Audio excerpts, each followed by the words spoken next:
শৰৎকালৰ ৰাত্ৰি অতি বিতোপন ৰাসক্ৰীড়া কৰিতে কৃষ্ণৰ ভৈলমন সমাগত ৰাস মহোৎসৱ ৰাসৰ ব্যাপক আয়োজন ৰাজ্যজুৰি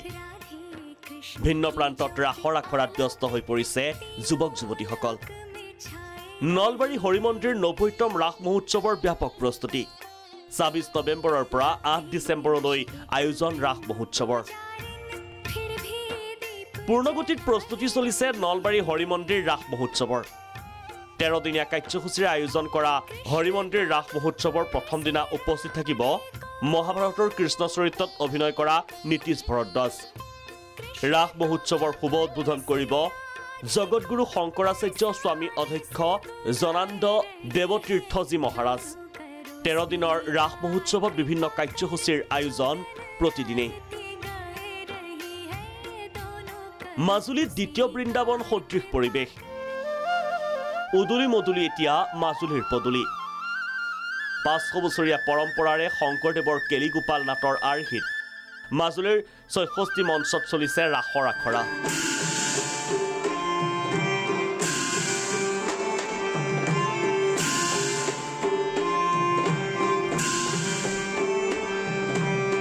মাজুলীৰ ১২খন সত্ৰত মুকলি ৰাসৰ আখৰা প্ৰস্তুতি দক্ষিণপাট সত্ৰত হ'ব ৰাস পূজা কামপুৰত ৮৭ সংখ্যক কেন্দ্ৰীয় ৰাসৰ প্ৰস্তুতি কামপুৰ কেন্দ্ৰীয় ৰাস পথাৰত ৪ দিনীয়া কাৰ্যসূচীৰে উদযাপন হ'ব ৰাস মহোৎসৱৰ মৃন্ময় পুতলাসমূহ স্থাপন কৰিবৰ বাবে সজাই তোলা হৈছে ৰাস পথাৰৰ চৌপাশ এয়া ওদালগুৰিৰ ওৰাঙৰ বৰঝাৰত থকা বীৰেন্দ্ৰনগৰ আশ্ৰমৰ দৃশ্য আশ্ৰমৰ পথাৰত ধান খেতি এনেদৰেই গৰুক খুৱাই ঘৰলৈ নিছে লোকসকলে আজি পবিত্ৰ গোপাষ্টমী পৰম্পৰা অনুসৰি এই উৎসৱৰ প্ৰথম দিনা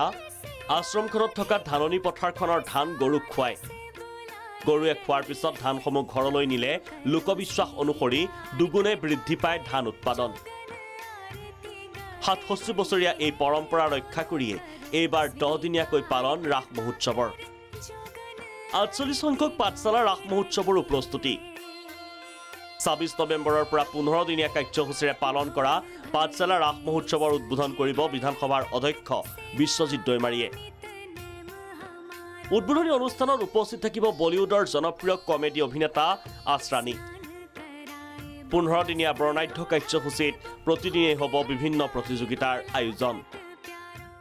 এইবাৰ গোটেই ৰাসটো যোৱা বছৰৰ নিচিনা এইবাৰ ১৫ দিনীয়াই হ'ব আৰু আমাৰ উদ্বোধন অনুষ্ঠানত আমাৰ অসম বিধানসভাৰ অধ্যক্ষ মাননীয় শ্ৰীযুত বিশ্বজিৎ দৈমাৰীদেৱে আহি তেখেতে আমাৰ প্ৰধান দুৱাৰ মুকলি কৰিব